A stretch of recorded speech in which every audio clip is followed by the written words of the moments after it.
Notre mise en page est maintenant typographiquement correcte, néanmoins elle est un peu triste. Nous allons donc la mettre en valeur avec d'une part l'ajout de couleurs et d'autre part l'ajout d'éléments visuels graphiques.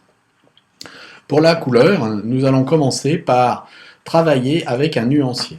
Ici, j'ai importé un nuancier dont je suis sûr que les couleurs que je vais choisir correspondront harmonieusement entre elles. Alors, on peut importer un nuancier par le menu contextuel du panneau nuancier dans InDesign et charger un nuancier. Si on va chercher dans les applications, on trouvera par exemple dans Photoshop ou dans Illustrator des nuanciers. Ici, dans Adobe Illustrator, dans les paramètres prédéfinis, français, nous avons un dossier nuancier et nous avons ici le nuancier que j'ai importé qui est le nuancier entreprise qui est à la fois corporate mais néanmoins assez dynamique. Nous allons commencer par mettre en couleur le surtitre. Choisissons par exemple une couleur verte et le sous-titre qui va être une couleur orange complémentaire. Donc vous voyez que très rapidement, avec juste l'apport de deux couleurs, nous avons une mise en page qui devient beaucoup plus dynamique. En ce qui concerne les intertitres, nous avons le choix entre retravailler à partir de la couleur du sous-titre ou apporter une troisième couleur. Alors, sachant qu'on ne va pas apporter à l'intérieur d'un document 300 ou 400 couleurs différentes. 3, ça sera le maximum. Alors, si nous allons modifier les intertitres, nous pouvons ajouter au niveau de la couleur des caractères une petite modification, notamment une petite couleur, on va prendre un petit mauve,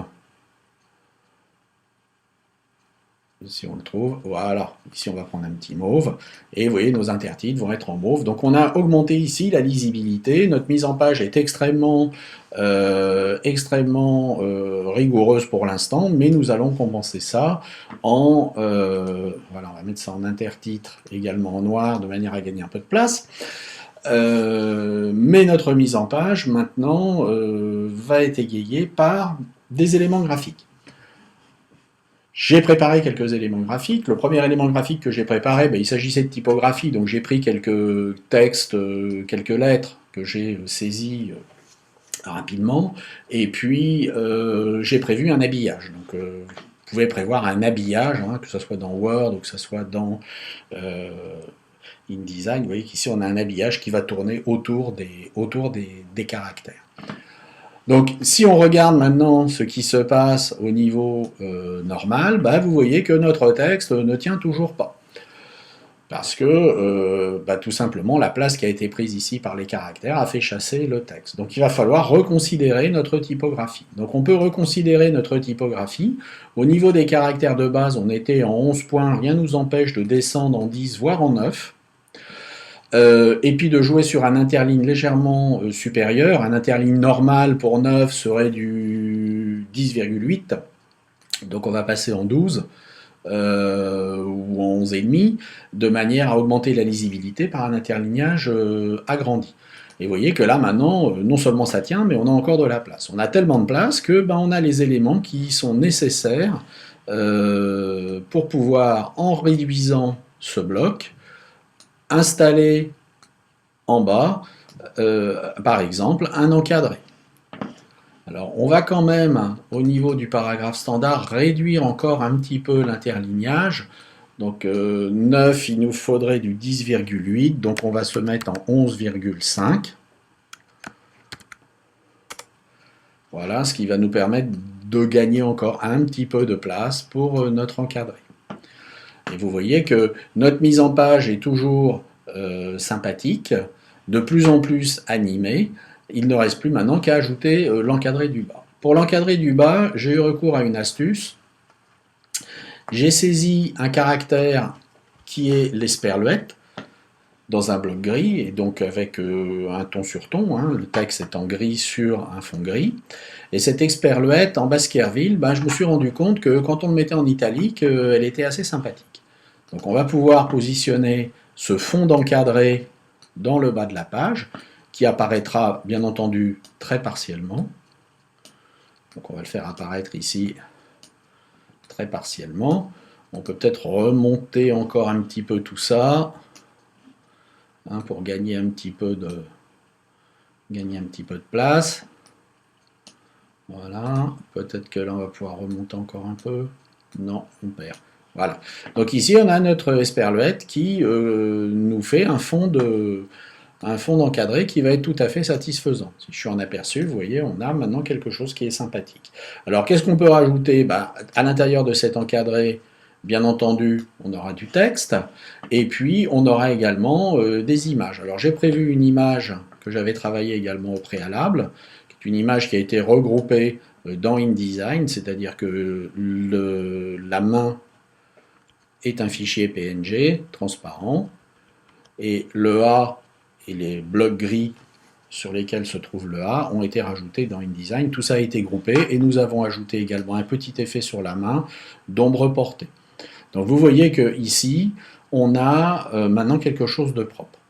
Si j'ajoute un texte, en noir ça ne va pas être très joli, donc si j'ajoute un texte, je vais être tenté d'ajouter un texte en blanc. Ici j'ai ajouté un texte qui est en blanc.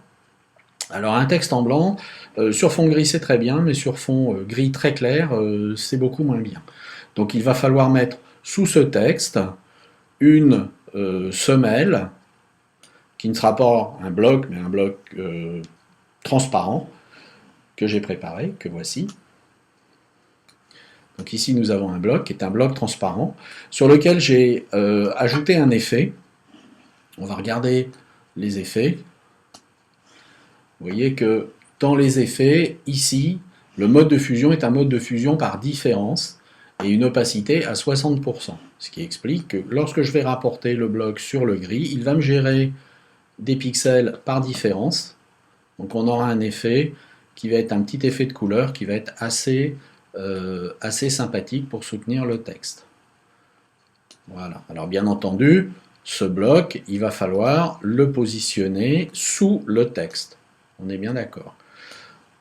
Donc pour ça, eh bien, nous avons un raccourci clavier qui est commande parenthèse fermante, hein, que nous allons faire une fois, deux fois, de manière à ce qu'il se retrouve sous le A. Et puis, nous avons terminé maintenant notre mise en page. Donc nous avons ici, alors tout ça, ça demande bien entendu à être affiné, hein, nous avons ici un bloc qui soutient, qui sera très lisible. Nous avons quelque chose qui est à dominante typographique avec une esperluette, et nous avons ici des caractères qui sont également à dominante typographique.